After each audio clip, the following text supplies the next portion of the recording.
السلام عليكم ورحمة الله تعالى وبركاته. مشاهدي الكرام، أهلا وسهلا ومرحبا بكم في حلقة أخرى وفي قصة أخرى من قصص قناتنا. كما العادة ندخل مباشرة في القصة وفي الموضوع بدون إطالة. القصة ديالنا ديال اليوم غتمشي بينا لدولة مصر الشقيقة في عام 2009 في واحد المنطقة زراعية أو منطقة في البادية.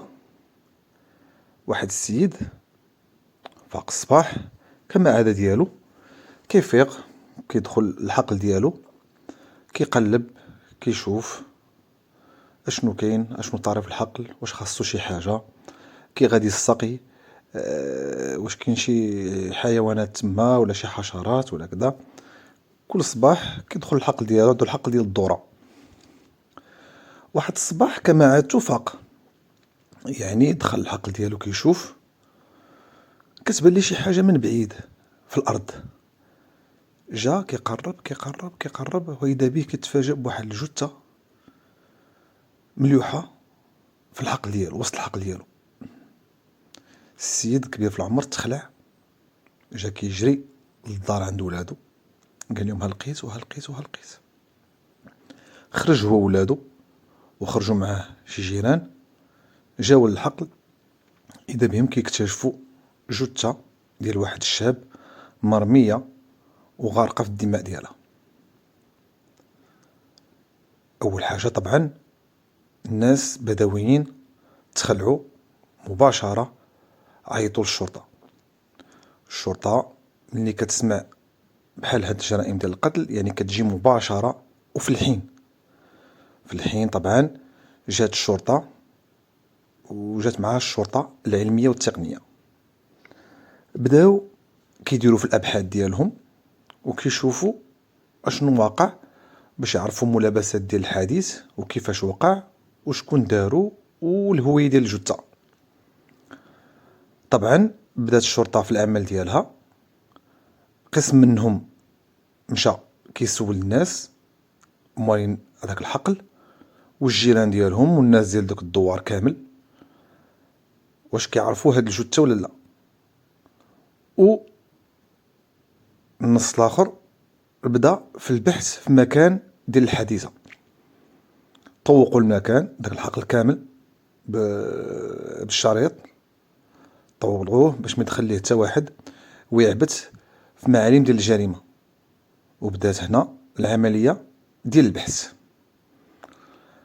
أول ما تبادر لهم أو ملاحظة لاحظوها على أن الجثة هي جثة ديال واحد الشاب تقريبا في العشرينات من عمره. وهاد الجثة يعني لاحظوا أنها الوجه ديال هاد الجثة كان مشوه بواحد الطريقة اللي هي خيبة، يعني لدرجة أن الوجه ديالو ما بقاش كيبان، يعني بحال تخربق ليه وجهه، بحال أن اللي قاموا بالجريمة يعني بغاو يخفيو الهوية ديال الشخص. ضربات كثيرة في الجسم ديالو، من الأمام ومن الخلف ومن الرجلين، يعني طعنات كثيرة وضربات. الشرطة قامت بنقل الجثة مباشرة إلى مشرحة الأموات وباش يعملوا عليها الخبرة الطبية ويعرفوا ملابسات الحادثة وكيفاش ماتت وشنو طرا ليها بالضبط. أما القسم الآخر من الشرطة بدا كيبحث في الدوار وكيسولهم واش شفتوا شي حاجة في الليل، واش بان لكم شي حد غريب داخل هنا، واش بانت لكم شي حاجة غريبة، سمعتوا شي غوات في الليل، كان شي حد شي عدو عندكم هنا شي حد. يعني الدوار الناس قالوا لنا ودي الله حنا هاد الدوار عندنا راه هاني، راه بخير وعلى خير، ما فيه حتى شي حاجة نهائيا، والأمور كلها مزيانة وغدا كما يجب من شحال هادي، بحال هاد الحوايج ما كيطراوش عندنا هنايا. هنا الشرطة يعني حاولت باش تبحث في حوايج اخرى، يعني مشاو كيشوفوا السجلات ديال المتغيبين، واش شي حد يعني مديكلارين به دارهم انه غيب، ولا شي حد عنده مواصفات قريبه لذاك الشاب. والو ما لقاو، ما لقاو حتى شي دليل. ومن بعد تقريبا واحد شويه جا التقرير ديال الشرطه العلميه ان هاد السيد طبعا لقاوه في العشرينات من عمره فعلا، ولقاو بانه مضروب في الراس، ضربه من الراس ديالو اللور، ومطعون تقريبا 27 طعنه في كامل الجسم ديالو. يعني الناس اللي ضربوه يعني كانوا بحال بغاو ينتقموا منه ولا بحال حاقدين عليه لواحد الدرجه اللي هي كبيره. هنا الشرطه يعني زاد الشك ديالها وبغات تعاود تاكد، يعني خصها تعرف شكون اللي دار هذا الشيء وشكون اللي قام بهذه العمليه الاجراميه. رجعوا ثاني البلاصه ديال الحادث، كيقلبوا يقلبوا يقلبوا يقلبوا يقلبوا يقلبوا، ما لقاو حتى شي دليل. لقاو فعلا العلامات ديال الصبابط ديال الرجلين كاينين تما، يعني ماشي شخص واحد، لقاو شخصين، ثلاثه الاشخاص اللي كانوا تما، يعني شي وحدين كانوا تحموا عليه. ما عرفوش يعني شنو غادي يديروا. جاو تاني بداو كيقلبوا في الحوايج ديال الضحيه، اذا بهم كيكتشفوا واحد تيكي صغيره ديال فيها بكيده السجائر ديال الكارو وقرعه ديال المناضه، يعني كان شراهم من شي كيوسك. بقاو كيقلبوا تلقاو فعلا داك الكيوسك، هذيك التيكي فيها كيكون فيها كل شيء المعلومات، يعني بشحال شرا والوقت اللي شرا فيه والمكان اللي شرا منه. فعلا داك الشيء اللي داروا الشرطه، بداو كيرجعوا الكاميرا الخلف الوقت اللي التقطت فيه هذيك اللي خرج فيه داك التيكي، لقاو فعلا داك الشاب عنده المواصفات ونفس الحوايج اللي لابس هو اللي كان شرا من عندهم في ذاك الوقت السجائر وشرا المناضة. المهم هنا تعرفوا على الضحية شكون، يعني خصهم يعرفوا عائلته والاسم ديالو ويعرفوا كيفاش وقع ليه هادشي. بالفعل طلقوا واحد البحث، واحد المذكرة ديال البحث في ديك المنطقة ديال الجيزة في مصر، ولقاو فعلا انه شاب العمر ديالو كما قلنا 22 سنه، سميتو عمر، وكاين حاضر بواحد المنطقه من الجيزه تماك. عرفوا العنوان ديالو، مشاو الشرطه للدار عنده، لقاو الاخ ديالو، دقوا عليه السلام عليكم. وعليكم السلام. سولوه واش انت الاخ ديال عمر؟ قال لهم اييه انا الاخ ديال عمر. قالوا لي فين هو دابا؟ قال لي ما ودي راه ما بقاش بان، واحد يومين تقريبا ما بقاش بان، ما بقيناش شناه، وحنا بحكم انه راجل وبعقله وسميتو راه كيغيب يومين 3 ايام 4 ايام كاع، ما كنقولوا الدنيا هانيه، راه راجل هذاك، يعني ماشي باقي صغير وما كنتخلعوش عليه. موالف كيغيب يومين 3 ايام 4 ايام وكيجي، اكثر من هذا الشيء ما كيغيبش، اكثر ما كيغيبش اكثر من هذا القياس هذا. داك الشيء علاش ما لاحظناش ان وما تخلعناش عليه. قالوا لي راه السيد ها هو راه لقيناه مقتول في واحد الحقل في الباديه، وبغينا نعرفوا ونسولك على شي معلومات باش نعرفوا شنو وقع ليه. يعني الاخ ديالو تفاجئ، بدا مسكين كيبكي، قال لهم لا اخويا ما عنده حتى عداوه مع حتى شي واحد، بالعكس كان انسان محبوب وكان عنده مع الناس كل شيء وكان بخير وعلى خير، وراه خاطب وغادي يتزوج قريبا.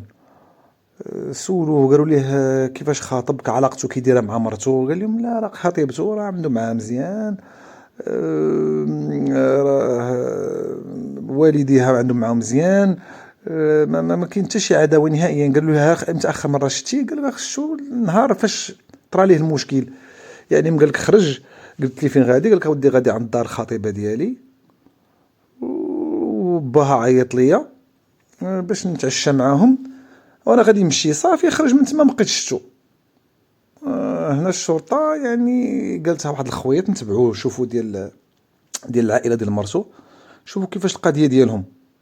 فعلا خدوا العنوان، مشاو لعند العائله ديال الخطيبه ديالو، دقوا، خرج باها السلام عليكم. وعليكم السلام.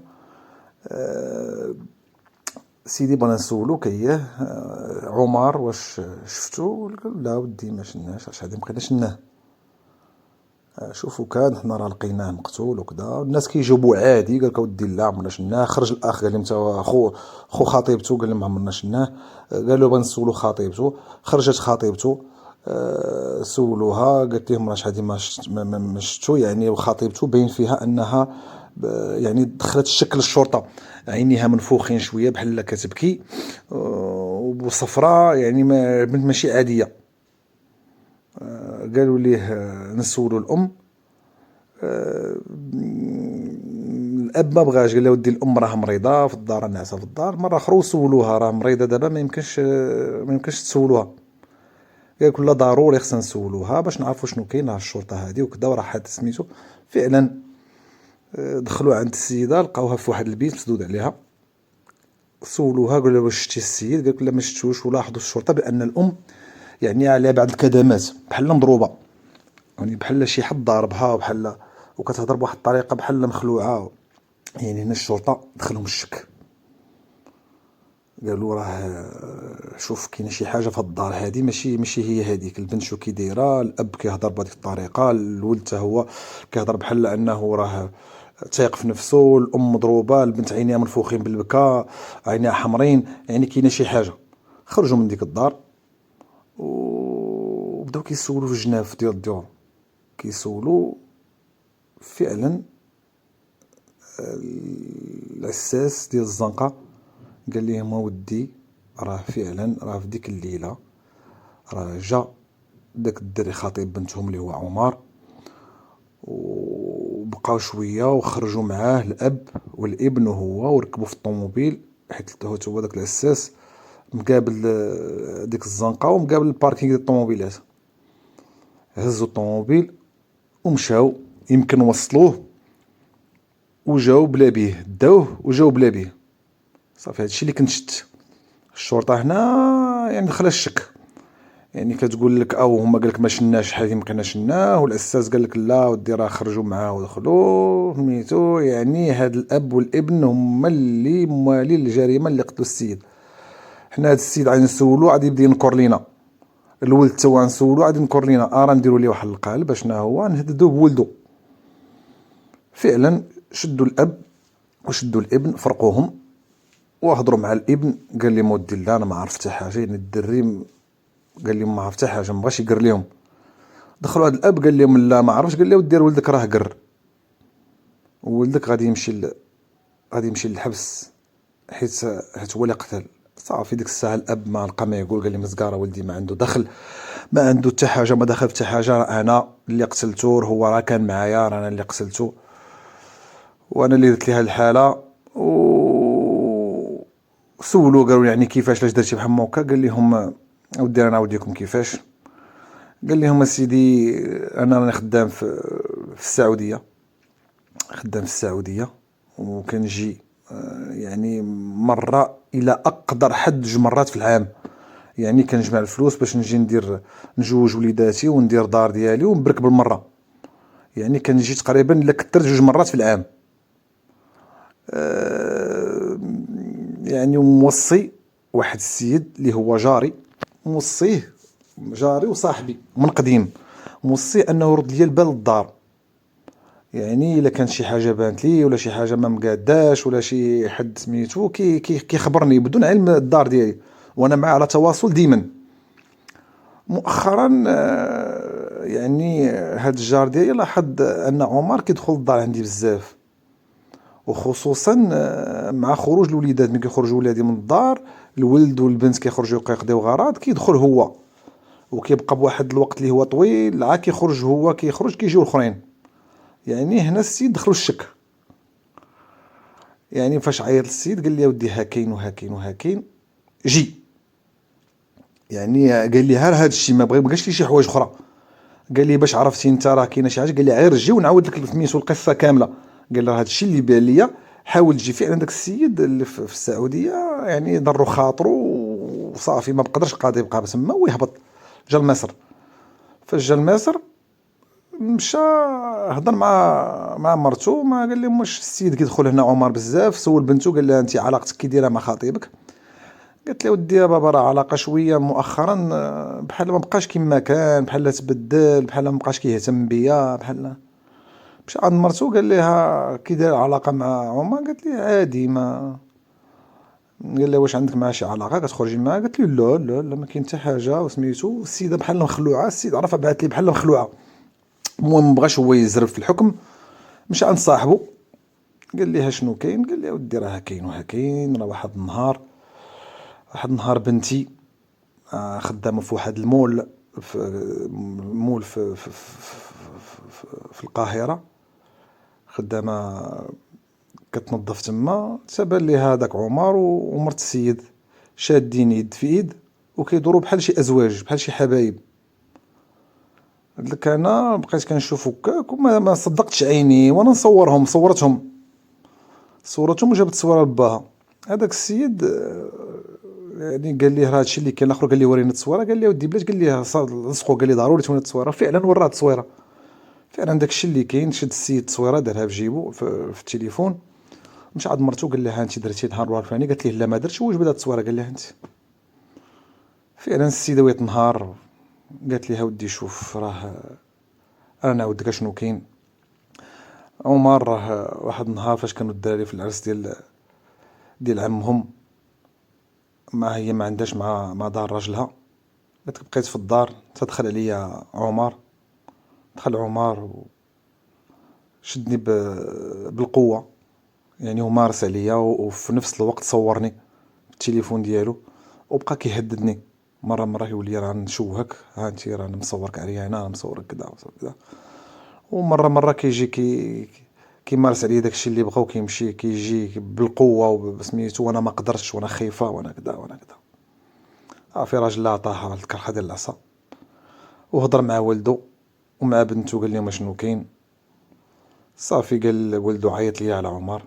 فعلا داكشي ولدو لي دا قال عمر جي عندي العشيه تعشى معانا، راه الوالد قالك جي تعشى معانا. فعلا عمر جا دخل عندهم للدار باركين محموكه شويه والاب قال ولدو قال ليه تعال نمشيو نشوفوا ديك البقيعه. يمشي يشوفها معنا عمر، واحد الارض فلاحيه. فعلا ناضوا مشاو ركبوا في الطوموبيل، هبطوا لواحد المنطقه فلاحيه. قالوا لي يلا معنا باش تشوف واحد البقعه باغا نشريوها، واحد البقعه فلاحيه باش نديروا دار في العروبيه. مشى معاهم. قال لك واحد المنطقه، يعني المنطقه اللي لقاو فيها ميت. دخلوا للحقل بالليل، ما كاين حتى واحد اللي شافهم. دخلوا عافي وجبد ليه التصاور، وجبد ليه داكشي. قال ليه غدرتيني واشنو درتي واشنو درتي واشنو درتي واشنو درتي. عمر ما لقى ما يقول. قال لي فعلا عمي اسمح لي وانا كذا وانا كذا وانا كذا. صافي الاب جبد جنوي وولدو تا هو جبد جنوي وبداو عليه بالضرب. ضربوه لراسو، ولدو ضربو راسو بحجره بني طاح. صافي بداو كيقتلوا فيه، تأسلوا منه. صافي ورجعوا في حالاتهم. وهنا الشرطه فاش لقات غديه الجثه، وتما لقاو القبض على الاب وعلى الابن وحكموا عليهم بالاعدام. كانت هذه قصه مؤلمه، وكانت تشهرات في منطقه الجيزه في مصر، منطقه الاهرام في ذاك الوقت. طبعا الخلاصه اللي ناخذ من هذا القصص ان الخيانه ما كدومش، وان اللي كيدير الذنب كيتسهل العقوبه. الاخر راه مات مشى عند الله سبحانه وتعالى بالذنوب ديالو، والاخرين حتى هما في العوض اللي ياخذوا حقهم عن طريق الشرطه وعن طريق القضاء. يعني داروا شرع ايديهم. كانوا غاضبين وغضبانين، ولكن هذا لا يفسر ولا ما يعطيهمش الحق بانهم يقتلوا السيد. يعني كانوا يخليوا داك العداله تاخذ المجرى ديالها. هما بجاو كل جوجهم للسجن، الاخر مات. البنت والام ديالها هما بقاو في الفضيحه وفي الشوهه. مهم ناخذ العبره من هذه القصص بحال ما هكا. شكرا على تتبعكم، والى قصه قادمه ان شاء الله. والسلام عليكم ورحمه الله تعالى وبركاته.